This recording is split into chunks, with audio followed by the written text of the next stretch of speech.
Well, we are super excited to welcome Leif Babin, best-selling author, Navy SEAL veteran. Welcome, Leif. We're so thrilled for you joining us today. Thanks for having me, Mark and Ellie. Great to be on with you guys, and excited to share some leadership principles that can be helpful to everybody that's listening. Yeah, we were super excited to get you on as a guest, and I really appreciate you coming on. Definitely big fans of your book, your career, and really your mission, and in trying to bring leadership and helping people's lives. I love that mission. But yeah, absolutely. For our audience, those of us who are in the automotive business, there are so many applications of leadership. Whether you're leading a team, whether you're just starting off in your career and you're interacting with your customers, there are so many applications of leadership principles, and we're excited for you to share some of those with us today. But let's give some of the audience context, because they may not know a bit of your background and just the accomplishments and the tremendous service you did for our country as a Navy SEAL. Can you just talk a little bit about your background in serving? Well, I appreciate the kind words. I mean, for me, it was an honor to serve, and I'd do it all again in a heartbeat if I could. If anything, what qualifies me the most, I think, to talk about leadership is that I've made about every mistake you could possibly make. And, on the battlefield, Jocko and I described this as, the combat is really life amplified and intensified. And you just learn tremendous lessons on the battlefield about what works, what doesn't work. And oftentimes you can make the right decision when things are going terribly, and you can completely turn a situation around. The wrong decision when everything's going great, all of a sudden everything's catastrophic instantly. And so the feedback is almost instantaneous a lot of times for decisions that are made in real time. And so it's very clear what works and what doesn't work. And I think over, an intense combat deployment like we spent in the Battle of Ramadi in 2006, when I was there with SEAL Team 3 Tasking and Bruiser as a platoon commander, we learned some really humbling lessons learned. And so fortunately, I was able to come back from that deployment and capture those lessons, really think deeply about the mistakes that I'd made and things that I would do differently, and really try to teach the next generation of SEALs everything that I wish someone had taught me before I had been in those really intense, violent, difficult combat situations. And so that's what I did. That's what Jocko did, as he took over the West Coast training for the West Coast SEAL teams and trying to prepare SEALs going forward. And then now for the last 10 years at Echelon Front, we shared those same leadership lessons across the full spectrum of industries, certainly in the auto industry, but really everywhere else in between. And really the lesson I've learned from that is that leadership is leadership. Just about everybody in every industry, whether in the military, in the civilian world, whether in the first responder community or in the auto world or finance or anywhere else in between, all of our problems are ultimately leadership problems. But the good news is that leadership's a skill. It's a skill that we can learn. And if we learn how to lead, we can take the leadership principles that we teach and solve problems through leadership. So that's fascinating to me. And thinking back a second, you and Jocko worked together, right? Served together. How did you guys even contemplate the thought that the leadership principles that work on the battlefield will also work in the boardroom and work with companies? How did you guys even think that those skills were transferable? Well, I'd never known anything but the military. I went to the Naval Academy straight out of high school. Jocko enlisted in the Navy straight out of high school. So none of us had known anything about the military. But Jocko started, a friend of his that he had trained jiu-jitsu with had asked him to come in and talk about leadership to his company. And so when Jocko did that, he kind of opened his mind to that, hey, these same leadership principles apply everywhere. And right at the end of my time, my 13 years in the Navy, I was the executive officer at a SEAL team, and a very successful company that was kind of in rapid growth mode had taken a leadership offsite to San Diego, and they came out and visited our SEAL team. And someone asked me to come in and talk to them.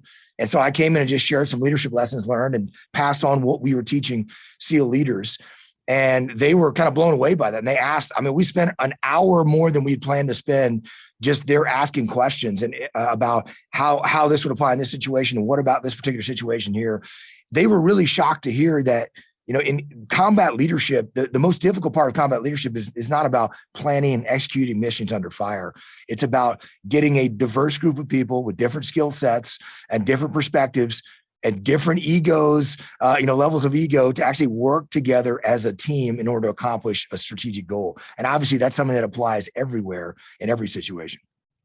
So Leif, that moment where you spoke with that group, that sparked the idea for you and Jocko to write and produce Extreme Ownership, or was it a series of things that after that led to it? I would definitely say it definitely didn't spark us to write the book Extreme Ownership. It did spark the idea that, like, look, there's a need for this in the world. There's a need for people who have some humbling lessons learned to share those with others. These are lessons that were written in blood, and we lost good friends in combat, and we want to share their stories with the world. We want to share the lessons that we learned with the world in order to help people not have to repeat some of the same mistakes that we made. So we realized there was a need for it, and that was kind of the idea that became Echelon Front, our company.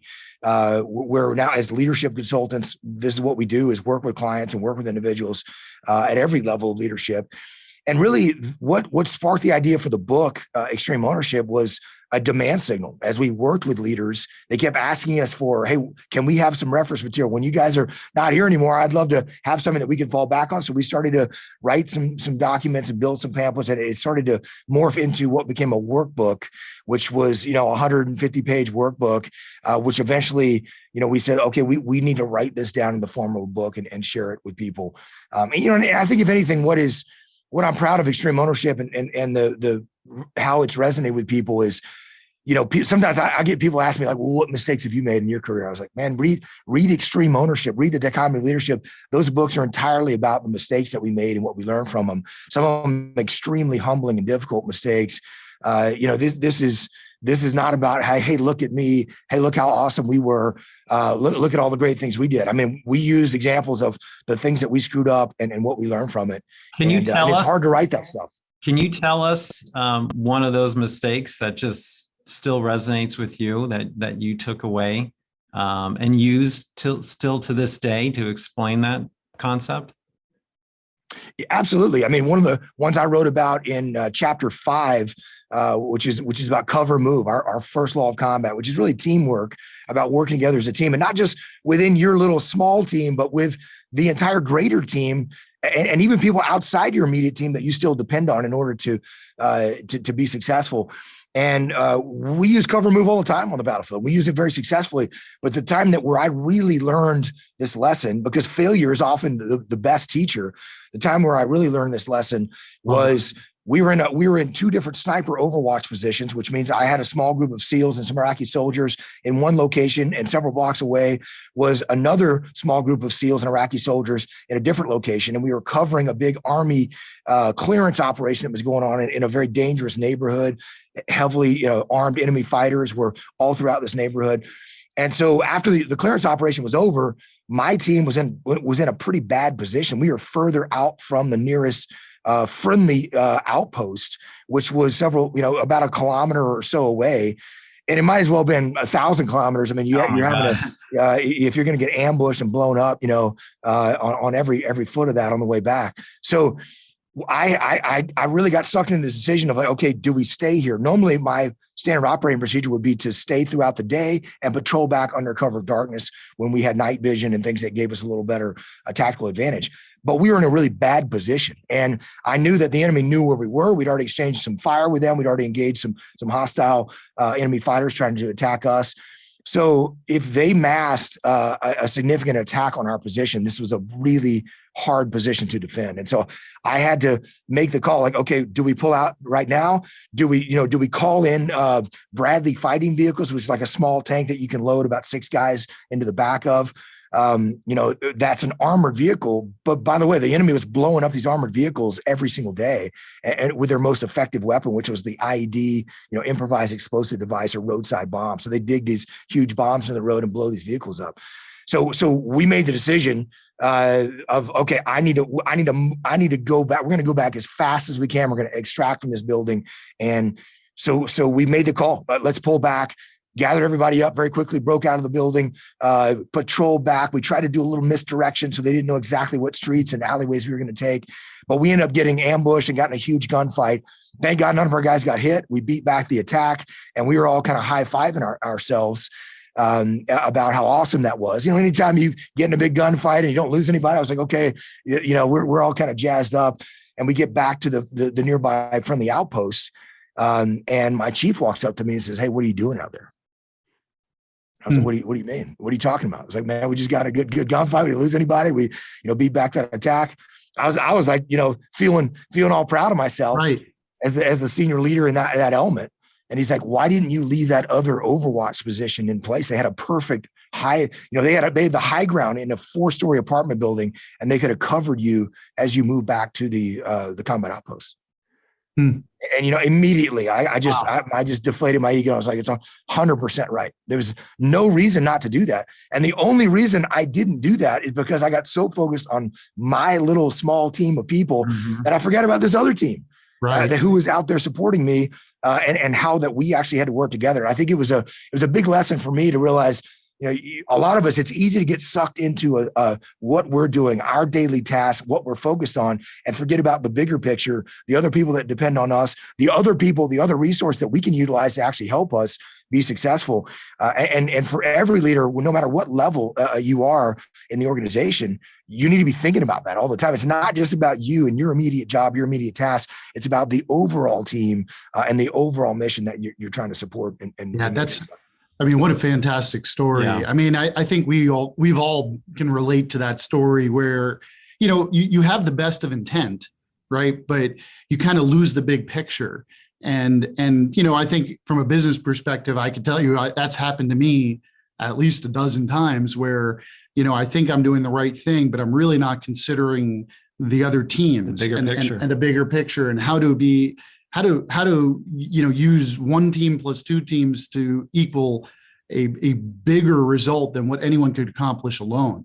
Yeah, I think that's a fantastic lesson. I think from the business world, absolutely resonates. And to the point, you made earlier, it's like, those are the types of things, and being able to, it's hard for leaders, I think, to own mistakes in a way and have that, accountability.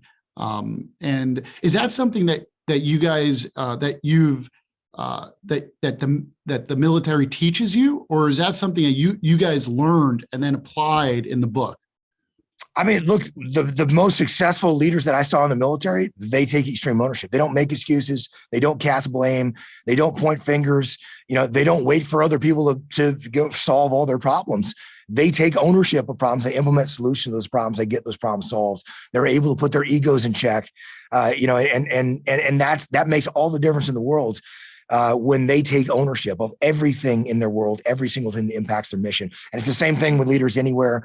And so I think it's something that we just kind of learned through doing, but I think it's at the end of the day, it's what works, because everything else doesn't work. If you're gonna point fingers, you're gonna cast blame, if you're gonna wait for other people to solve problems or even deny that problems exist. Right. You're not able to have that really honest self-assessment, to say, what can I do better? How can I improve the situation?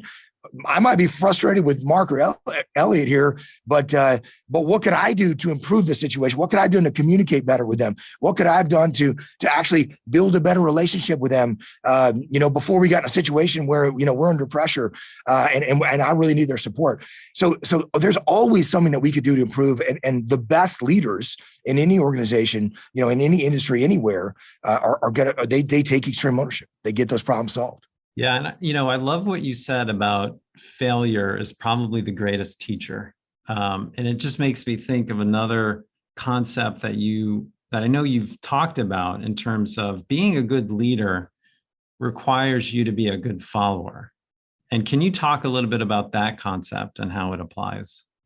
That is a hard one. That was a big lesson for me to learn, because I felt like, for people like me, I think that want to step up and want to lead and want to take responsibility and want to take charge of stuff. Yeah. Well, the reality is we're taught from a very young age, following is bad. Mm-hmm. Being a follower is almost like it's a negative thing. It's there's a distinct negative connotation. You don't want to be a follower, you want to be a leader. But I think the concept that you bring in is part of being a good leader is being a good follower. What does that mean? Because there's such this connotation towards following, If you're failing to be a good follower, then you're actually failing as a leader and you're failing your team. And as I said, that was a big wake up call for me.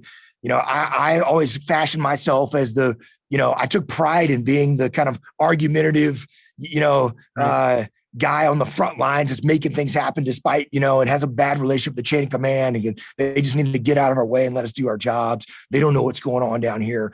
And, luckily I had a great mentor in Jocko to say, hey, if you don't have a good relationship with your chain of command, does that help you? Does that help your team? Right. Are they going to give you the resource that you need? Are they going to trust you to actually go out and do your job? Are they going to question your decisions? And so as I kind of detach and put my emotions and ego in check on that, which is really what's driving that, right? That's all ego. To realize like, hey, what does my chain of command want? They want me to win. They want me to win. If I'm frustrated with something, they're asking me questions about how I'm doing something. Well, whose fault is that? It's my fault. I need to actually push them more information up the chain so they don't have those questions. This is, if I take ownership of leading up the chain of command and actually being a good follower, when they ask me to do something, even if it makes my life a little bit more inefficient, even if I think like I don't really fully understand why I'm doing this, I should do it. Unless it's something that's just catastrophic, that's going to cause issues, that's really going to impact the strategic goals that we're trying to accomplish. I should do it. I should say, Roger that, boss. Let's get it done. Because my whole point is to build a relationship with them. And if I'm doing that and being a good follower, how much more influence do I have on the organization? How much more are they actually willing to listen to me? How much more are they willing to get out of my way, let me do my job, give me the resources I need to succeed? So the goal is you should be trying to build a good relationship with anybody, with your boss, your chain of command, whether they're awesome, whether they're mediocre, whether they're terrible. It doesn't matter. You should try to have a good relationship with them. And when they ask you to do things, you got to be a good follower. You got to support the chain of command. When they tell you that there's some things that you need to do better, you need to accept that feedback and do your best to implement solutions to fix the problems that they're telling you about. And it took me a long time to understand that. But this is why we wrote the follow-on book to Extreme Ownership, The Economy of Leadership, with that whole chapter, a leader and a follower. And it's a tough lesson to learn, but it's a really important one. Yeah, it really is. And again, for our audience here, we're talking to Leif Babin. Leif is a former U.S. Navy SEAL and co-author of the #1 New York Times bestseller, Extreme Ownership, How U.S. Navy SEALs Lead and Win, and also co-founder of Echelon Front, premier leadership consulting company that helps others build their own high-performance winning teams. Going back to relationship, you use that word a lot in that last, and it's a word that we talk about in the business community. And our JM&A group, we believe relationships is the pillar of any successful partnership, any successful business endeavor. But I want to switch gears in a second, and talk a little bit about, relationship, but really, so I imagine, Leif, Leif, you drive, you have a car. No question. All right. And you've purchased a vehicle, I imagine, from a dealership. I definitely have. Yeah, we live in Texas. My wife lived in New York City for a long time where she didn't have a car. But even when we got married, I moved up there. I insisted on bringing my extended cab pickup truck. Nice. I'm sure you fit in just great there, right in New York City. New York City. Yeah. Wow. But I'm curious, from your observational perspective, and a lot of the audience here are dealership associates and dealer owners. When you've been purchasing a dealership, what have you experienced from the perspective of relationship, from the perspective of teamwork, good and bad, the good, the bad, and the ugly? What have you experienced there? I've definitely experienced good and bad, and the what I think really defines that is strategic versus tactical thinking. In the military, we use the term strategic thinking, right? When you're thinking about long term, this is not like an immediate transactional relationship, which is what tactical thinking is. Tactical thinking is like, hey, this immediate combat scenario that I'm in, it's this transactional thing that I'm focused on, and when you walk into a dealership and talk to somebody about what the options are, what the availability of a new vehicle is, you could tell the people right away that are wanting to build a long-term relationship with you. And that always resonates. Somebody who's very transactional, who's focused on just trying to close an immediate sale, Right. Is someone that's problematic. And I think the people, even if they've sent me elsewhere, if somebody has said, you know what, I understand what you're looking for, we really don't have that here, you probably should go check with these guys down the street. I think that's probably a better option for you. When someone does something like that, even if they're losing an immediate sale potentially, man, I'm sending everybody I know back to those people. I'm talking to family and friends. Hey, these guys will shoot you straight. Those are great people. You should go down there and talk to them. So the long term, someone like that is going to be much more successful. The other piece that I see, in the auto world, and just interactions at the dealership is the lack of decentralized command causes all kinds of problems. When you got somebody who cannot make a decision, Right. doesn't understand like what they can do, what they can't do, and every single time that you're trying to talk to them about, what the price for this particular, vehicle is, or these particular upgrades are, and they have to run and talk to somebody else. You can't really even have a conversation with the people like that. So this is what decentralized command is people who understand what the purpose, what the goal, what the end state is, what the parameters are, where they can make decisions, where they can't make decisions. That's really what the breakdown is there, for something like that. If people were clear about the parameters, where what kind of margins they can actually work with, then they don't have to run and talk to their manager every single time, that you're trying to negotiate on price with them. So I think those things are those are things that I see that have resonated with me when people can they understand what those parameters are. They implement decentralized command, and they're thinking strategically about building long-term relationships. Those are the most successful in my view. Well, those are strong lessons. They really are. I mean, And- strategic relationship and decentralized command. They're definite plagues, and I'll call them plagues, at risk of being criticized And here. they've been but- around a while.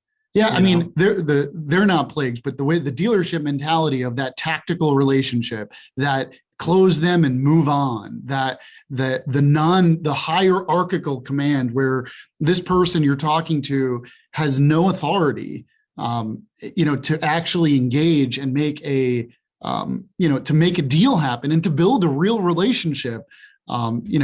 Decentralized command, really a great concept for a dealership to think about.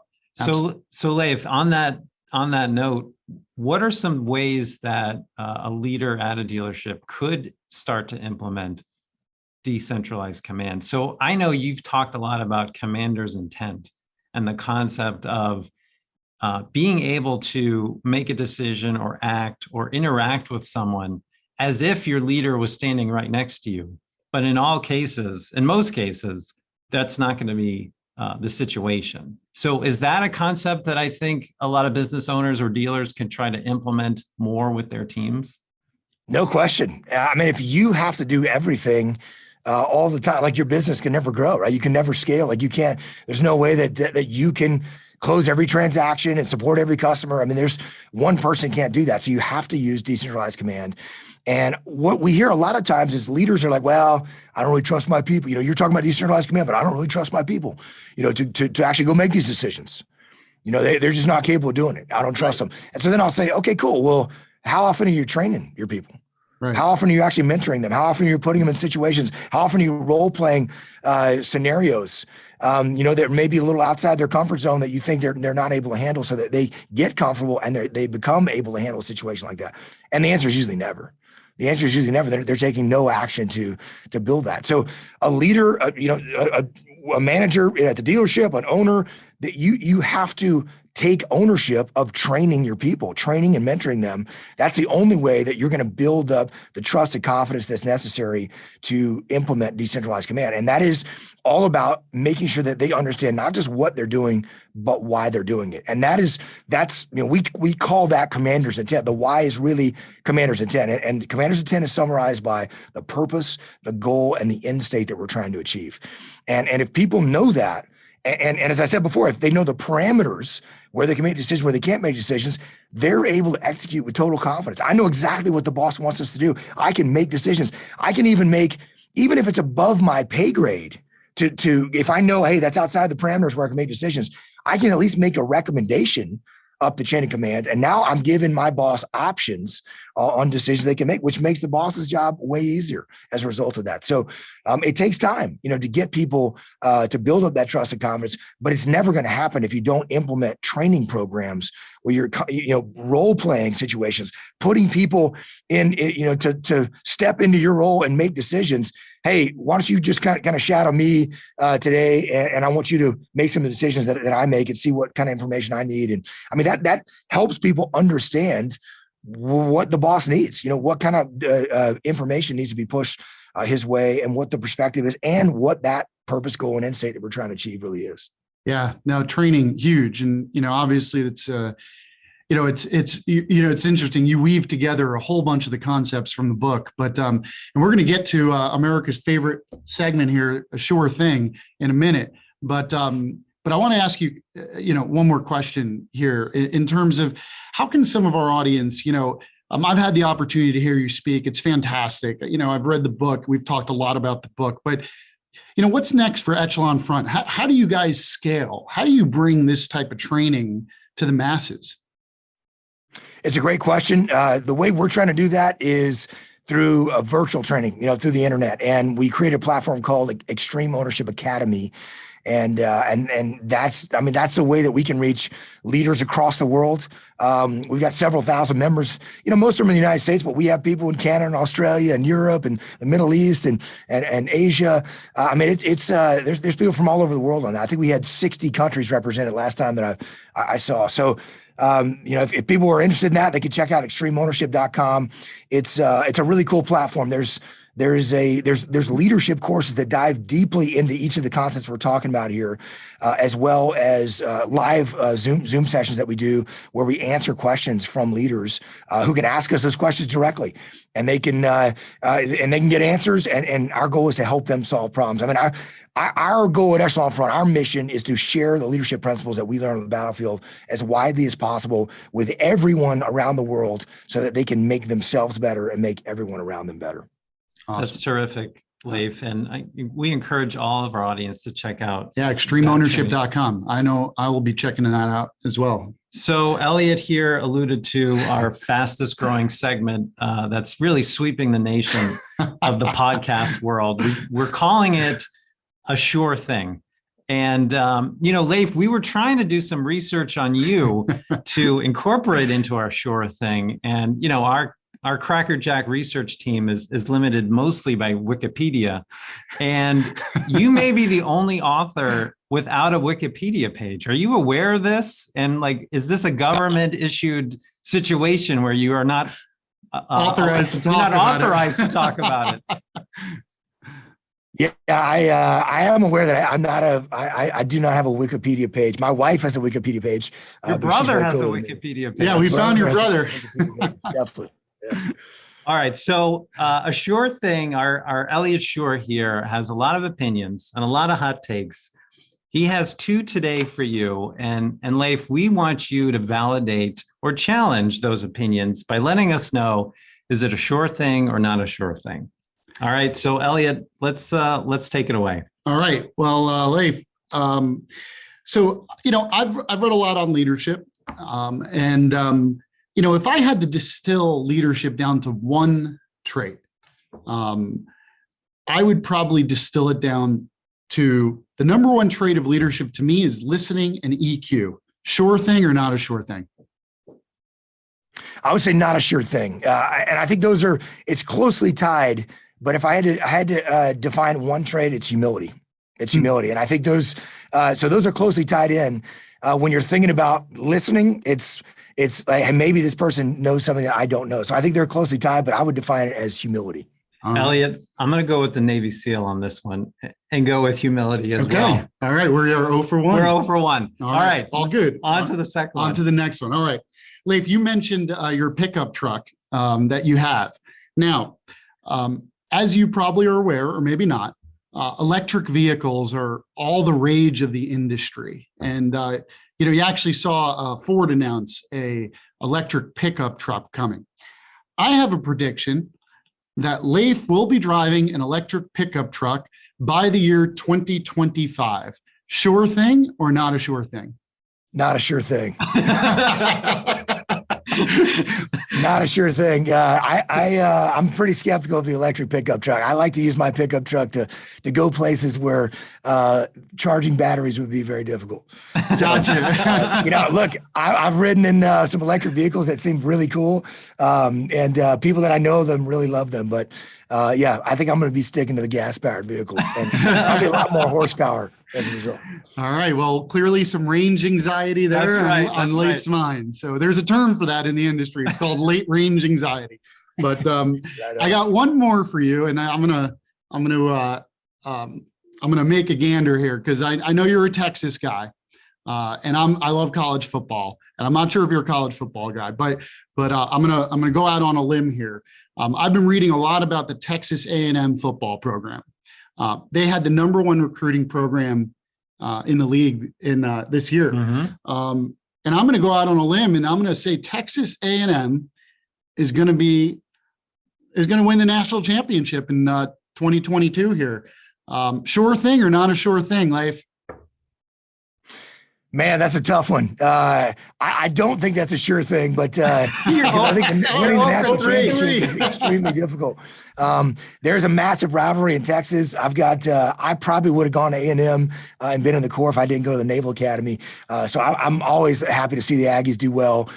We've got some hardcore Aggies here on the Echelon Front team, as well as I've got family who are University of Texas alumni too, with a long-standing rivalry there. So I would love to see A&M do that. I hope it's the case. Man, winning that national championship is a hard thing, and I think even Nick Saban could tell you that that's no guarantee year over year. That's for sure. Well, Leif, we cannot thank you enough for joining us on the walk around. Particularly as we approach Memorial Day. Yeah. Just thank you so much for your service. Thank you for your service, for the fallen heroes that you served with. And again, if you are interested in developing your leadership skills, check out extremeownership.com. There are so many lessons. We just scratched the surface on what you can offer our folks on improving themselves and just being better individuals and being better for their teams. Yeah, and I think a lot of this applies. I know personally I've applied this both at work and at home. It's helped me to be a better father, be a better husband, a better son.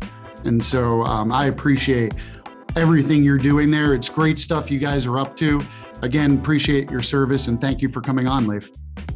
Thank you guys for having me. I really appreciate it, Mark and Elliot. Great to be with you guys. And thanks for sharing these lessons with the world. Really appreciate it. All right, take thanks. care.